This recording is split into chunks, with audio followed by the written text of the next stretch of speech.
Today we're going to be talking about the Hardy Boys hunting for hidden gold. Chapter 2, A Suspicious Summons. Together the boys eased the unconscious man up the bank. Then Frank hoisted him over one shoulder. "Lucky he's not a big fellow," Joe commented. He went ahead, beaming his light through the fog and leading Frank by one hand. Gradually the white mist grew less dense, and the Hardys could make out the shapes of trees. That looks like the oak where I stumbled. I think we go left here," Joe said. Progress was slow and uncertain. Finally, Frank said, "If we don't come to the road soon, we better stop. We may have lost our bearings and be heading deeper into the woods." To the boys' relief, the man's wound bled little. Just as they were about to turn back, Joe felt rocky ruts underfoot and exclaimed, "Here's the road." Carefully, he and Frank began climbing uphill. They struggled to the top. The fog had drifted and lightened in spots. The boys trudged on. Finally, Frank caught the sight of the path which led to the clearing. A few minutes later, the Hardys found the cabin and Frank pounded on the door. Biff opened it and exclaimed in excitement. Quickly, he and the other boys helped carry the man to one of the bunks and covered him. When Tony brought the oil lamp from the table, they saw the man's face was deeply seamed by time and weather. Joe removed the man's worn woolen hat, revealing a thick thatch of grizzled hair. While Frank cut away the victim's trouser leg and examined the bullet wound in his thigh, Joe quietly told the others all that had happened. Meanwhile, Biff unpacked their first aid kit, and Chet began heating a can of soup. "We must get this man to a doctor," Frank said as he finished bandaging the leg. "The bullet will have to be removed." The victim groaned. His eyes fluttered open. "Where am I?" he whispered. Joe quickly explained what had happened. "Sip this soup," Chet told the patient, "and you'll feel a lot better. I'll feed it to you." When the stranger had finished the soup, he said in a stronger voice, "Well, thank you, boys, for a mighty good turn. I wish I could repay you. The most important thing is to get you to a doctor. We're expecting Lenny Haskins to come back for—" Frank broke off as the old man gave a start. "Is anything wrong?" "Say, would any of you boys be Frank and Joe Hardy?" the patient inquired in a feeble voice. The two brothers identified themselves. "I'm plumb forgot, getting shot by that fool hunter and all," the man went on. "But you're the lads I'm coming to see. The storekeeper in Clintville said you'd be getting in touch with me." "Are you Mike Onslow?" Frank queried. "Yep, that's me." "We asked about you, but the storekeeper told us you'd probably be off tending your trap lines," Frank went on. "We doubted we'd catch you at home, or even if we could find your cabin." Onslow nodded. "My shack's pretty hard to get to if you don't know these woods. I camped out quite a bit, anyhow, during the trapping season." He gave the brothers a quizzical look. "What you want to see me about?" "You'd better not do any more talking till you're stronger," Joe advised. But the trapper insisted he felt equal to it, so Frank explained that their father was a private detective and had been engaged to track down a gang of criminals in Montana. "Dan thinks they may be holed up somewhere in the country around Lucky Lode," Frank went on. He heard out there that you had prospected the whole area about 25 years ago, once tangled with crooks who had a secret hideout in those parts." Joe added, "He thought you might know of some likely spots to hunt for the gang." The elderly trapper sighed, settled back on the bunk. His eyes looked far away. "Yeah, but I know the Lucky Lode country like the back of my hand," he murmured. "Don't reckon I can help you much, though. But your pa's right. I did run up against the gangs of Oolhouts." Frank looked quizzically at the man. "Tell us about it." "Well," Onslow began, "I was partners with two brothers, John and James Coulson, and a big redhead daredevil, Bart Dawson. We were working a claim in the Bitterroot Hills, and we sure enough struck it rich." "Gold?" Joe asked. Onslow nodded. "Real pay dirt. We thought we were fixed for life. But the time the vein petered out, we had 3 bags of nuggets, 1 old gold coin stashed behind a rock." "Wow, what happened?" put in Tony. "The night we were ready to leave our cabin, we were jumped by the toughest bunch of crooks in Montana. Black Pepper and his gang. They surrounded our cabin, and we knew he'd never get away with our skins and the gold. "How did you make it out?" Chet asked.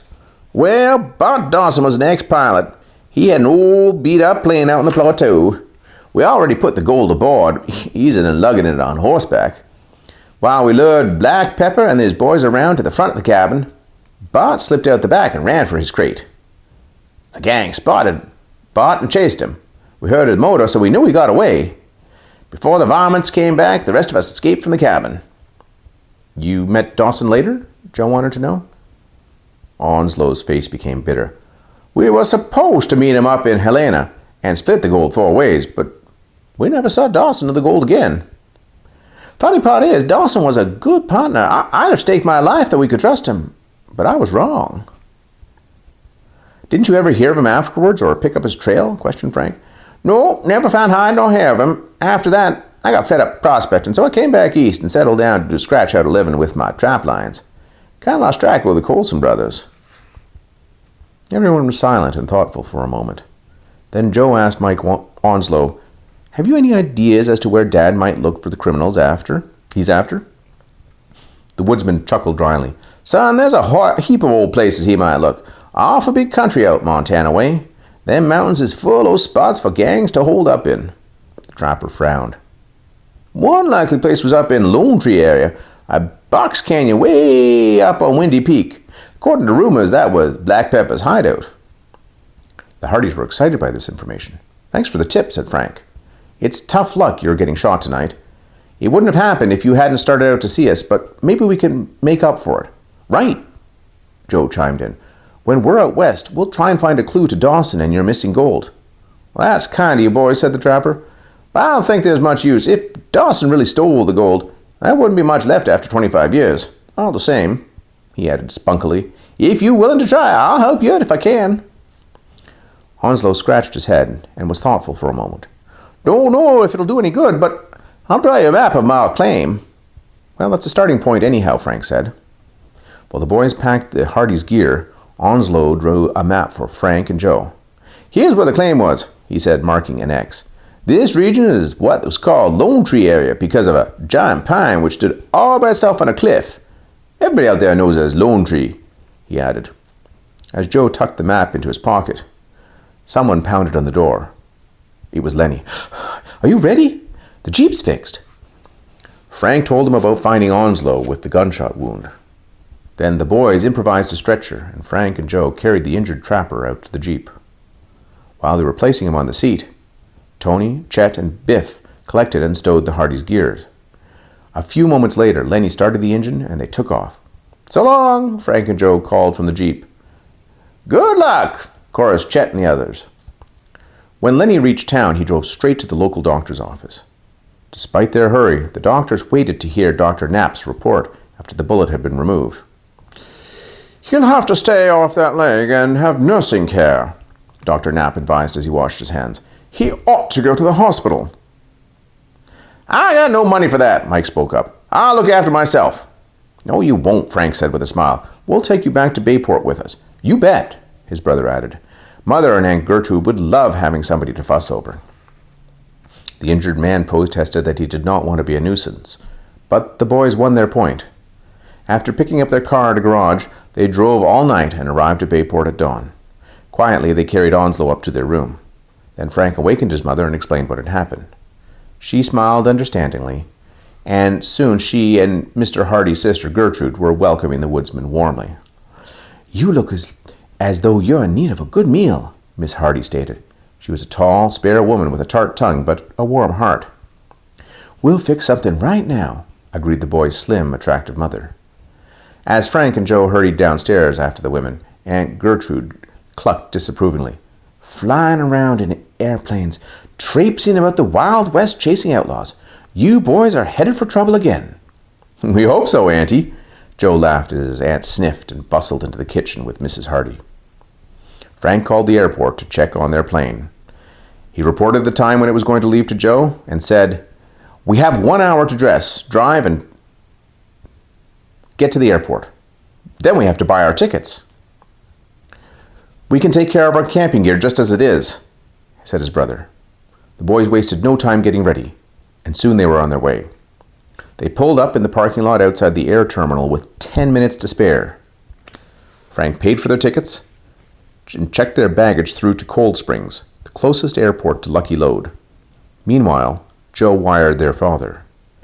As the brothers sank into their plane seats, Joe exclaimed with a grin, "We made it!" "But we may have to change at Chicago and Butte," Frank reminded him. As soon as the plane was airborne, a hot breakfast was served. After eating, the boys napped for a couple hours. When they woke, Joe took out a map that Onslow had drawn. "Shows the area around the claim," he remarked, studying it closely, "but not how to get there from Lucky Lode." Joe was replacing the sketch in his wallet when the pilot's voice announced that they were coming into Chicago's O'Hare Airport. After deplaning, Frank and Joe checked at their airline ticket counter. A clerk told them that the plane they were to board would be 3 hours late in taking off. Just then, a quiet voice appeared from behind them. "Are you the Hardy Boys?" The brothers turned around to face the speaker. A well-dressed man in dark clothes. "Yes, we are," Frank replied. "My name is Hopkins," the stranger said. "I've had word from your father that I'm to give you some important reports. Unfortunately, I didn't have time to stop by my office to get them, so I'll have to ask you to come with me there." Frank looked at Joe. They had never heard their father, the detective, mention Mr. Hopkins. The man smiled. "I'm glad to see you're cautious," he said, "but I can assure you this is on the level. Your father called me this morning." The boys realized that they didn't know all of Mr. Hardy's associates. It was possible the man was telling the truth. Both Frank and Joe reasoned that Hank Shale could have mentioned Hopkins over the phone, but they missed it because of the connection that had been so bad. "Whom is Dad staying with?" Frank asked as a test. "Hank Shale," Mr. Hopkins replied promptly. Then he added seriously, "The reports are very important, boys." Frank and Joe knew they would have to risk accompanying him. "All right," Frank said, "let's go."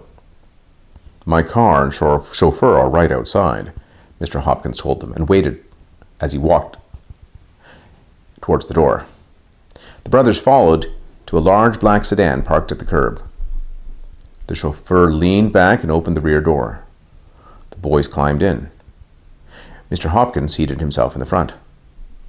Suddenly, as the driver started the motor, both rear doors opened and two big, tough-looking men slid in, one on each side of the Hardys.